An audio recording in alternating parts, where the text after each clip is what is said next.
है ना। अरे हर जगह आनंद और बाबा साहब की प्रतिमा पर लोगों ने किया माल्यार्पण। राजद नेता ने मोदी और नीतीश पर बोला हमला। वहीं एनडीए प्रत्याशी से पूछने पर कि आनंद ही आनंद है तो उन्होंने कहा प्रफुल्लित है। अब खबर सुने विस्तार से। संविधान निर्माता बाबा साहब भीमराव अंबेडकर की 133वीं जयंती समारोह के अवसर पर अंबेडकर चौक पर बाबा साहब की आदमकद प्रतिमा स्थल पर पूरे दिन कार्यक्रमों का तांता लगा रहा। वहीं चुनावी माहौल में अलग अलग सभी पार्टियों के प्रत्याशियों समेत बड़ी संख्या में कार्यकर्ताओं ने भी बाबा साहब की प्रतिमा पर पुष्प अर्पित किया।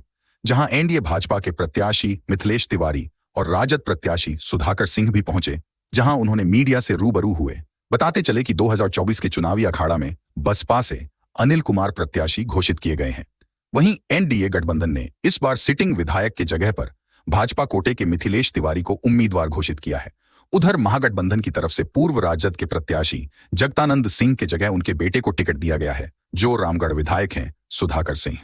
वहीं ददन यादव एवं पूर्व आईपीएस आनंद मिश्रा भी चुनावी मैदान में निर्दलीय प्रत्याशी के रूप में गांव गांव जाकर भ्रमण कर रहे हैं, जिसको लेकर राजनीतिक पारा बढ़ा हुआ है।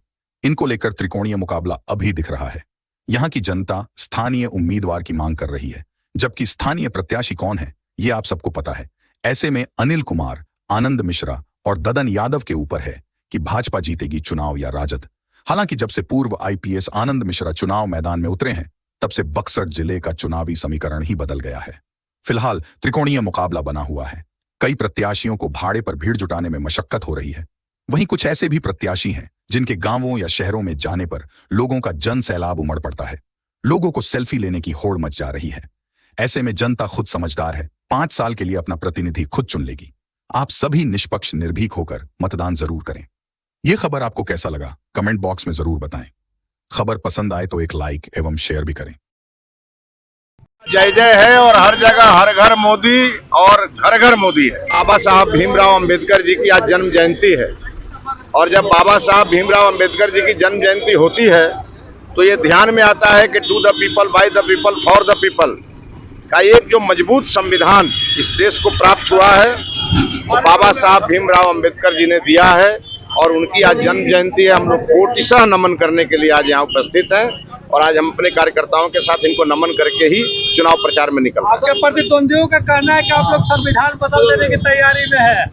हमारे प्रतिद्वंदी जो है, जो केवल अपने परिवार की चिंता करते हैं, उन लोगों के लिए एक संदेश है कि बाबा साहब भीमराव अंबेडकर जी ने कहा to the people, for the people, by the people, और हमारे जो प्रतिद्वंदी हैं वो कहते हैं to the family, by the family, for the family. इससे ज्यादा हमको कुछ कहना नहीं। क्या लग रहा है, मुकाबला तो कठिन लग रहा है बक्सर का।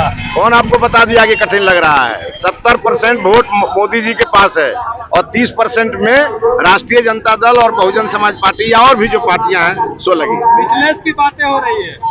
किसकी बात हो रही है? मिथिलेश जी की बात हो रही है। यहाँ पूरी जनता जो है एक ही नारा लगा रही है, छोड़ो सारे क्लेश को, सांसद बनाओ मिथिलेश को। आनंद में है ना। अरे हर जगह आनंद और लोग खुश हैं मोदी जी से। मोदी जी से लोग इतने खुश हैं कि आप चिंता मत करिए, आपको परिणाम बताएगा कि बक्सर में क्या होने वाला। आप आनंदित हैं कि नहीं? अरे भाई गजब हाल है, हम प्रफुल्लित हैं, पूरी तरह प्रसन्न हैं, प्रफुल्लित हैं, प्रसन्न हैं और पूरी तरह कॉन्फिडेंट हैं कि बक्सर का युद्ध मोदी जी ही जीतेंगे। क्या प्रमुखता होगी यदि आप आते हैं तो बक्सर को लेकर आपकी क्या? हम तो हर जगह बोल रहे हैं कि इस बार संसद में जाएंगे, मोदी जी का पांव पकड़ लेंगे, कहेंगे हे मोदी जी हमारा बक्सर के बनारस बना दी। आसमानी बाबा बोल रहे हैं कि हम चुनाव लड़ेंगे। वही लड़ रहे हैं, मेरे रूप में वही लड़ रहे हैं। आप लोग चिंता मत करिए, मेरे रूप में वही लड़ रहे हैं। आप चिंता मत करिए, लड़ाई यहाँ राष्ट्रीय जनता दल के साथ है, बाकी किसी से लड़ाई नहीं। भीतर घात का सामना कर रही है बीजेपी। नहीं, आप लोग खबर बना रहे हैं, उस खबर में कोई दम नहीं है। 7 तारीख से नामांकन होगा।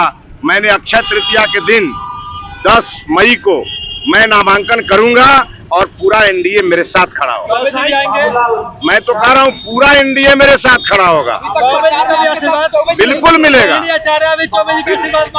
मांगने ना दीजिए, आज तो मोदी जी के आप विश्वास नहीं करेंगे, दिन में राष्ट्रीय जनता दल वाले लोग भी घूम घूम करके वोट मांग रहे हैं, रात में कहते हैं का जिता दीजिएगा तो हम भी वहीं चले जाएंगे।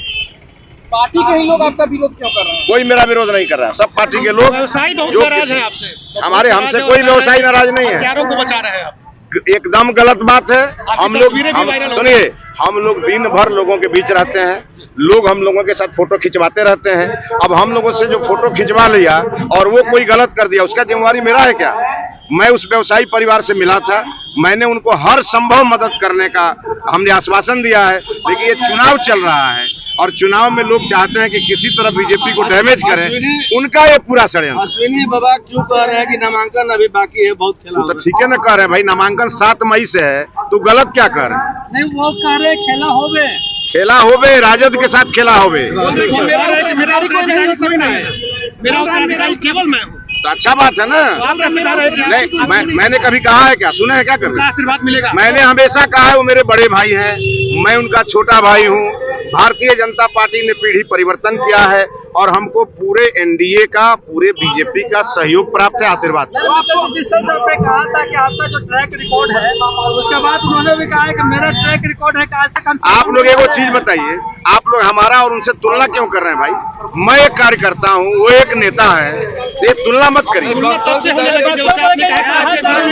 बिल्कुल तुलना मत करिए। माननीय आदरणीय लालमुनि चौबे जी पहले सांसद थे, उसके बाद आदरणीय अश्विनी चौबे जी हुए और अब मैं होने जा रहा हूँ, यही सच। संसदीय इलाके की जनता हमको देख के बहुत खुश है। मैं जहाँ जा रहा हूँ लोग कह रहे हैं हमको ऐसा ही प्रत्याशी चाहिए था, जो मिल गया। लोग प्रसन्न हैं और लोग प्रफुल्लित हैं। आप भी प्रसन्न रहिए और आप भी प्रफुल्लित रहिए। और एक चीज और मैं बताऊं, ये जो विरोधियों को लगता है ना कि मेरा वोट काट देंगे, वो उल्टे खाने वाले हैं। आप देखिएगा, वो औंधे मुंह गिरने वाले हैं। बक्सर की जनता तो प्रफुल्लित है, आप भी आनंदित है ना? मैं पूरी तरह प्रफुल्लित हूँ, पूरी तरह खुश हूँ और पूरी तरह मोदीमय है। बक्सर की जनता पूरी तरह मोदीमय है, इसके अलावा कोई मैं नहीं। बाबा साहब के नेतृत्व में जो भारत का जो संविधान है, वो हमारे राष्ट्र का धरोहर है, जिसके रक्षा के लिए तमाम लोग, जो नई पीढ़ी के लोग हैं, जिस संविधान के जरिए उनको मतदान का अधिकार है, समानता का अवसर है और आर्टिकल 21 में जो मिले अधिकार हैं उसके संरक्षित करने का जो संघर्ष है, 2024 अंबेडकर साहब की जयंती सबसे उपयुक्त है कि हम उस लड़ाई को आगे ले जाएं। मुकाबला कठिन दिख रहा है 24 का। 24 का मुकाबला जनता बनाम सत्ता। देश की जनता एक तरफ, दूसरी तरफ देश की सत्ता, और इसके बीच संघर्ष है। और जनता हमेशा लोकतंत्र में जीतती है, इस बात को हमेशा याद रखिएगा। अगर जी किसानों की बात करते हैं, किसानों की आमदनी कितनी हुई? आप तो किसानों के बीच जाते हैं। किसानों की आमदनी का जो दोगुना करने का जो छलावा मोदी और नीतीश कुमार ने दिया, उसको जमीनी हकीकत, वास्तव में आमदनी कैसे बढ़े, इसके लिए मैंने सच्चा संघर्ष किया। और मैं बिहार में मंडी कानून लागू नहीं कर पाने के कारण मैं नीतीश कुमार के साथ काम करना पसंद नहीं किया, मैंने इस्तीफा दिया। हम लोग मुद्दे से समझौता नहीं करते। पद आएंगे जीवन में, पद जाएंगे जीवन में, मुद्दे शाश्वत हैं, वो रहेंगे। आप आते हैं तो क्या प्रमुखताएं होंगी?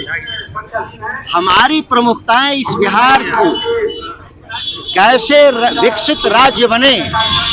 बक्सर जरूर मेरा एक संसदीय क्षेत्र है, लेकिन बिहार कैसे विकसित हो, इसके लिए मेरे पास व्यापक रोड मैप है, जिन पर मैं 100 बार मीडिया के जरिए और सम्मेलनों के जरिए हमने अपने विचार को रखा है। आप चाहें तो अलग से, इस चौराहे से अलग हटकर, बहुत शोर हो रहा है, हम लोग विस्तार से बात कर सकते हैं। अम्बेडकर प्रतिमा के नीचे भारत में भारतीय जनता पार्टी आज से नहीं, लंबे समय से संविधान बदलने का लड़ाई लड़ा। और इसी क्रम में आपने देखा होगा कि उसके पूर्ववर्ती संगठन के लोगों ने महात्मा गांधी की हत्या में शामिल लोग थे। आज भी उनके मन में गोडसे हैं, लेकिन देश गांधी के बिना नहीं चलता। गांधी गांधी कहना ही होगा। आप जो कुछ कर लें, अंबेडकर साहब जो संविधान बनाए जिनके नेतृत्व में, वो नहीं बदलेगा, भारतीय जनता पार्टी कितना भी जोर लगा ले। निर्दलीय उम्मीदवार गगन पान का कहना है कि आप क्या कह रहा है इससे मुझे क्या लेना देना। मैं तो बक्सर संसदीय क्षेत्र के 18.5 लाख मतदाताओं का प्रतिनिधित्व और विश्वास जीतने की मैं लड़ाई में चला हूं। कौन क्या बोलता है उसका जवाब वो स्वयं दे।